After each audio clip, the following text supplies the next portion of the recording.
Nitekana umunezero nsubire ndabaramutse nshuti babanyi mubandanya kumviriza ibiganiro kumwe n'amakuru ho dutambutsa ngaha kuri no mbonesha kure tubatohoreza amakuru mutamenye tukayacisha ngaha kuri no mbonesha kure yanyu ishene imwe rudende ya YouTube bageza ko amakuru abavugwa hirya nino mu bisata bitandukanye.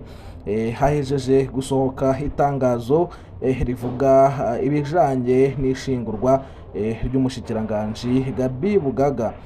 Itangazo rivuga ko azoshingurwa kwa kabiri uza igenekerezo rya 28 ndamukiza 2026. Muri aya makuru kandi turabageza ko ivyo abanyagihugu bidogera ku mukuru w'igihugu cacu Evariste Ndayishimiye bavuga ko yategerezwa kuba nk'umuyobozi wa Burkina Faso Kapitene Ibrahim Traoré. Izo ni imfunyapfunyo za tugiye kugaruka ko ntimuje kure, umwe wese hategerezwa gufyonda sabone amakuru dushize ko agaca abona notification ko dushize ko bishasha. Umushikiranganji Gabi Bugaga azoshingurwa kwa kabiri uza igenekerezo rya 28 ndamukiza 2026. Biri mu itangazo ry'umuvugizi wa leta Jérôme Niyonzima. Umuhisi azoshingurwa mu itongo ry'abapfuye ku mpanda. Imisa yo kumusezera izobera muri Cathedrale Regina Mundi. Gukaraba ni kuri messe d'officier i Bujumbura. Amasoko yacu yose yemeza ko umushikiranganji Gabi Bugaga yagandaguwe. Inzego z'iperereza ziravugwa be nabo bari mu bacungera umukuru w'igihugu mu boba barakoze ibara. Leta ya Evariste Ndayishimiye nta matohoza ikeneye, nta na autopsy yakozwe ku kiziga ngo bapfume babeshuze amakuru avuga ko Gabi Bugaga yoba yararashwe amaja ku gutwi canke ko hari ikintu yakubiswe mu ruhanga ahegereye umusaya. Leta ntikeneye gusigurira abarundi ingene umushikiranganji yari mu kivoga ca Rubirizi mu masaha y'ijoro atawujejwe umutekano wiwe bari kumwe. Ntikeneye gusigura uko yinjiye mu itongo ry'ibigazi. Ntishaka gusigura canke kumenya ingene umushoferi agira isanganya ry'imodoka ariko bakamusanga aryamye mu ntebe y'imbere, ukuguru kumwe kwasohotse hanze guciye mu idirisha ry'umuryango wa shoferi. Leta ntikeneye kumenya ingene urufunguzo rw'imodoka rwari mu isakoshi, ingene ya bage itasohotse, ingene imodoka iboneka ko yoba yarahonzwe n'ibindi byinshi. Nimba umushikiranganji yoba ashobora kwicwa gutya ntihagire na kimwe gikurikira, mbega ubuzima bw'umunyagihugu mutoya bwo busigarana agaciro kangana gute? Kugeza ubu ubwoba ni bwinshi cyane mu bategetsi bo muri CNDD-FDD na cane abagenzi b'umuhisi. Nta ukura ko umunwa. Umuryango w'umuhisi ni gutyo nyene. Tuzahora tukwibuka mushikiranganji Gabi Bugaga. Mu yandi makuru ku wa mbere uheze igenekerezo rya 20 ndamukiza 2026 iwa Gadugu muri Burkina Faso harahuriye Afrika zibiri. Perezida Evariste Ndayishimiye w'u Burundi yahuye na Perezida Ibrahim Traoré wa Burkina Faso. Ndayishimiye yagiye nk'umukuru w'ubumwe bwa Afrika Union Africaine. Traoré yamwakiriye nk'umukuru wa Confédération de l'Alliance d'État du Sahel igizwe n'ibihugu bitatu Burkina Faso, Mali na Niger, birongowe n'abasirikare batatu batembagaje intwaro coup d'etat. Ivyo bihugu byarahagaritswe muri Union Africaine bica bikora umuryango wavyo. Perezida Ndayishimiye n'umwe mu bari bafashe iya mbere mu kwiyamiriza izo ntwaro z'abasirikare.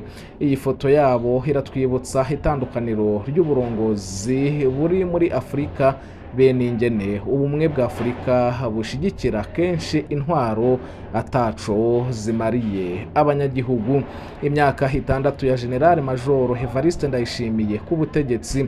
Perezida Evariste Ndayishimiye afise imyaka 58, ni General Major hamaze imyaka 6 ku butegetsi.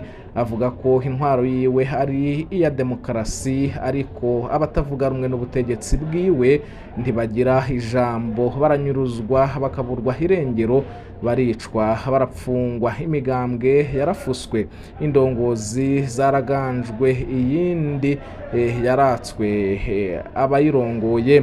Amatora akorwa mu busuma budasanzwe kugeza aho nabo mu mugambwe uri ku butegetsi basigaye bategekwa kwerekana ico batoye. Amashirahamwe yigenga, ibimenyesha amakuru vy'ukuri vyigenga vyaromowe, ibihumbi by'abanyagihugu bimwe n'impunzi mu bihugu vyo mu karere. Intwaro yiwe ni ryogora duhure. Mu bijanye n'intwaro hibereye, umukuru w'igihugu aduza amafaranga yo gusuma buri mwaka, yaje asumisha ibihumbi 300 ku munsi, ubu hageze kuri miliyoni 3 y'u Burundi ku munsi, ni ukuvuga ko yayarwije inshuro 10. Ibiro vyiwe biduza amafaranga bikoresha buri mwaka. Umukenyezi wiwe nawe nyene ni uko nyene, iruhande yuko azwi cane mu kugura imyambaro izimvye cane muri za Buraya na Amerika, uwo muryango uravugwa cane mu kugerageza kwigarurira ibisata vyinshi vy'ubutunzi bw'igihugu. Ibiturire vyariraye mu gihugu, intwaro ntaco ibikorako. Mbere n'ibisata vyo kugwanya ibiturire Ndayishimiye yaravyugaye. Mu myaka 6 hamaze ku butegetsi, nta hinguriro na rimwe ry'igihugu Ndayishimiye yashizeho. Ubu yirata ko yashoboye gusanura ikibuga c'umupira w'amaguru Stade Intwari, kandi ko yaguye ikirimba c'umukuru w'igihugu Ikiriri.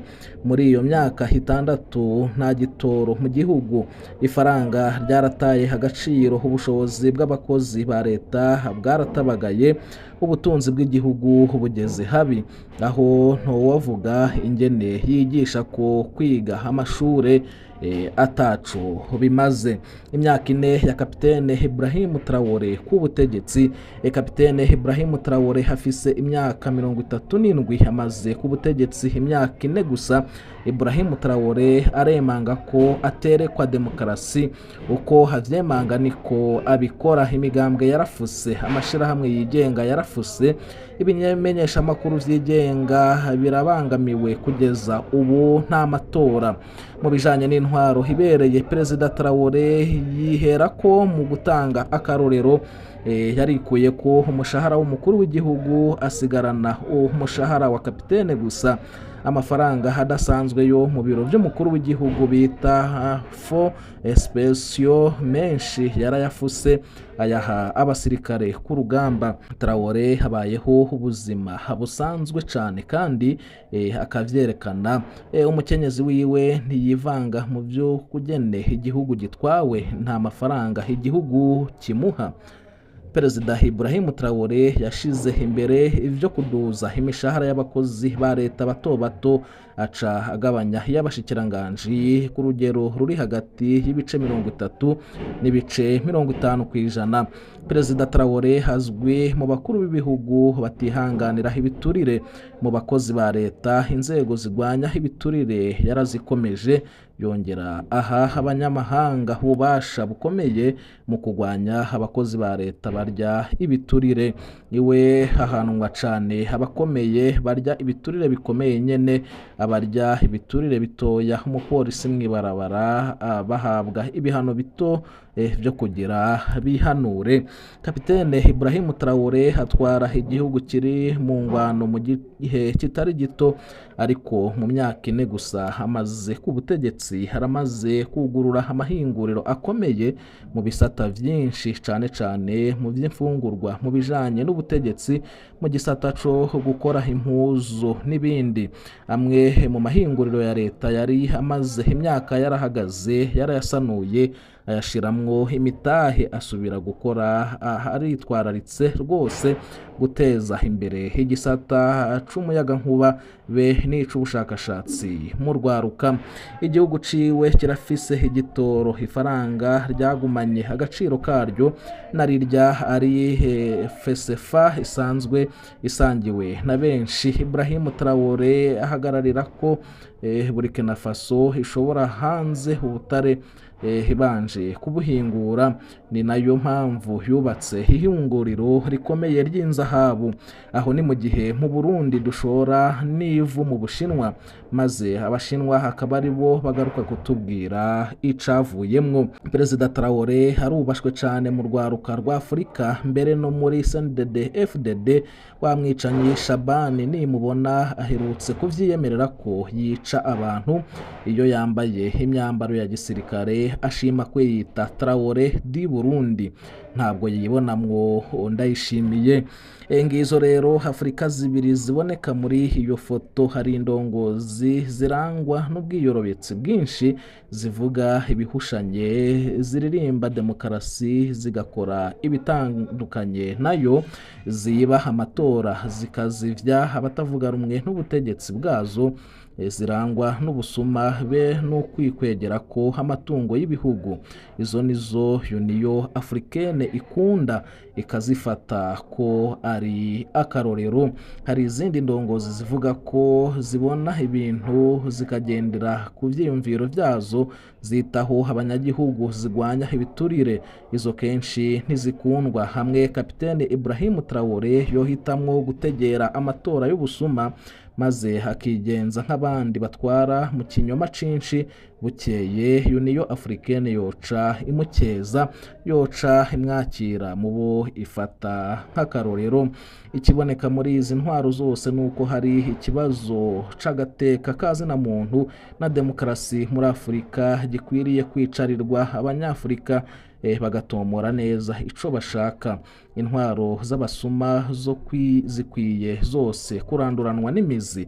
Abategetsi ba Afurika bakwiye kuba abantu bitayeho cane ukubaho kw'abanyagihugu, iterambere ry'ibihugu, ubumenyi n'akazi mu rwaruka, guhagararira inyungu koko za Afurika. Abategetsi biyorobeka bakwiye kuranduranwa, ntaho bazoshikana igihugu cyabo. Ariko rero Perezida Ndayishimiye yavuye muri Burkina Faso hashima cane uko yasanze ico gihugu. Bimwe vyo gutuka abatembagaje intwaro ntiyigeze abicisha mu kanwa, yoba yasanze bwa bundi hariho abasoda bashobora gukiza igihugu iyo bigeze habi. Koko hari akagohe kuri ba kapitene bo mu Burundi, nabo iyo ntwaro ibesha ko yatowe n'abanyagihugu igeze aho yonona rwose igihugu. Iyo abanyagihugu batswe ijambo n'ubushobozi bwo gutabara igihugu cabo, ubwo ntaho bigera. Abasirikare bagasigara ari bo bagarukira igihugu. Ni ikibazo abanyafurika batari bake bashika bakibaza. Ubwo Union Africaine mu gushigikira abaperezida bacinyiza abanyagihugu babo bakongera bakiba ibihugu vyabo, ntisanga iriko iratuma ba Kapitene Ibrahim Traoré bashobora kuba benshi. Mwakoze kubana natwe muri amakuru yaragezwe ko. Amakuru yacu nagasaga, ndabifuriza kubandanya muranirwa n'ivyo muriko murarangura vyose. Imana ihezagire umwe wese wafyonze sabone, aho utarafyonda ko ubunyene amakuru dushize ko uce ubona notification ko dushize ko bishasha.